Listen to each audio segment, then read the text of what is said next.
వేసిందన్నా, చాలా సంతోషం వేసింది. ముఖ్యంగా అన్న, ప్రతి నెల తెల్లవారకు ముందే 1వ తారీఖున తలుపు తట్టి ఆ అవ్వాతాతల చేతుల్లో ఆ పింఛను పెట్టినప్పుడు, అమ్మా మేము కష్టాలు పడకుండా మా పెద్ద కొడుకు మా మనవడు ప్రతి నెల మీ ద్వారా ఇలా ఇస్తున్నందుకు మా దీవెనలు ఎప్పుడూ ఉంటాయని బాబుకు చెప్పండి అని మా చేతులు తాకినప్పుడన్నా అనుభూతి వర్ణించలేవన్నా. ఒకటి సంఘటన నీకు పంచుకోవాలనుకుంటున్నానన్నా. నా పరిధిలో వృద్ధాప్య పింఛను తీసుకుంటున్న ఒక తాత హాస్పిటల్లో ఉండటం జరిగింది. ఆ మరుసటి రోజే 1వ తారీఖన్నా నేను మన యాప్ 12 అయితేనే ఓపెన్ అవుతుంది. నేను 12 దాకా తన దగ్గర కూర్చొని ఆ పింఛను ఇవ్వటం జరిగిందన్నా. దురదృష్టవశాత్తు అతను అనుకోకుండా 2-3 గంటలకే చనిపోవటం జరిగిందన్నా. అప్పుడు తన భార్య వచ్చి నన్ను గట్టిగా హత్తుకున్నప్పుడు నాకు చాలా ఏడుపు వచ్చిందన్నా. అప్పుడు అనిపించింది నాకు, ఇది కదా అసలైన సేవ అని అన్నా. అలాగే నా పరిధిలో చాలా మందికి రైస్ కార్డులు లేవన్నా. కానీ మన ప్రభుత్వం వచ్చినాక వాళ్ళకి రేషన్ కార్డులు ఇచ్చినప్పుడు, రైస్ కార్డులు ఇచ్చినప్పుడు వాళ్ళు పొందిన ఆనందం అంతా ఇంత కాదన్నా. ప్రతి నెల రైస్ తీసుకుంటున్నప్పుడు, అక్క మీ వల్లే ఇది మాకు సాధ్యమైంది అన్నప్పుడు ఆ సంతోషానికి అడ్డులు లేవన్నా. అన్న ఒక్క మాటలో చెప్పాలంటే, తల్లి గర్భంలో ఉన్న శిశువు దగ్గర నుంచి వాళ్ళకి వృద్ధాప్యం వచ్చే వరకు ఏ ఏ వయసుల్లో ఏమేమి అవసరమో ఒక తండ్రిగా, తల్లిగా, అన్నగా గుర్తించి సంక్షేమ పథకాలను వాళ్ళ చేతుల్లో పెడుతున్నప్పుడు ఇలాంటి సీఎం గారిని ఎవరు వదులుకుంటారన్నా?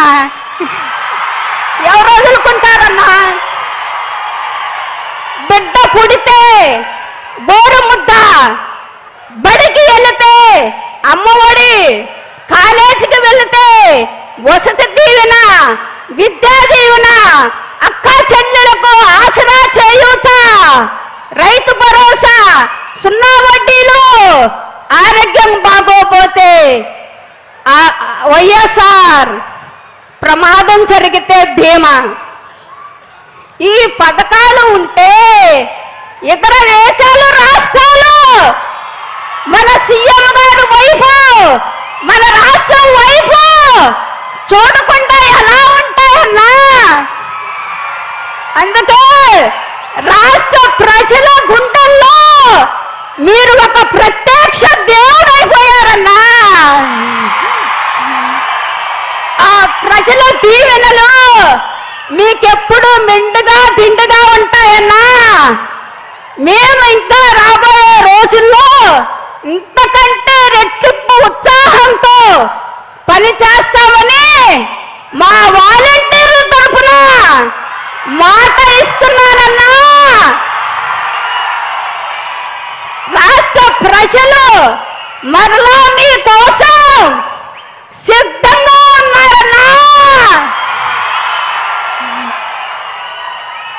ప్రేమతో, ఎంత ప్రేమతో ఎదురు చూస్తున్నారంటే మరలా మీ చల్లని, మేలైన, సురక్షితమైన పరిపాలన కోసం 1000 కళ్ళతో ఎదురు చూస్తున్నారన్నా.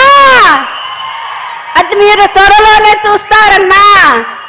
ఇలాగే మా వాలంటీర్లు ఎంతకన్నా ఉత్సాహంతో రాబోయే రోజుల్లో పనిచేస్తామని మా వాలంటీర్ల తరఫున మీకు వాగ్దానం చేస్తున్నానన్నా. మరొక్కసారి నాకు ఈ అవకాశం ఇచ్చినందుకు మీకు కృతజ్ఞతలు తెలియజేసుకుంటానన్నా. జై జగన్, జై జై జగన్. అందరూ సిద్ధమేనా? సిద్ధమా? ధన్యవాదాలమ్మా. తర్వాత మరొక వాలంటీర్ ముఖాముఖి.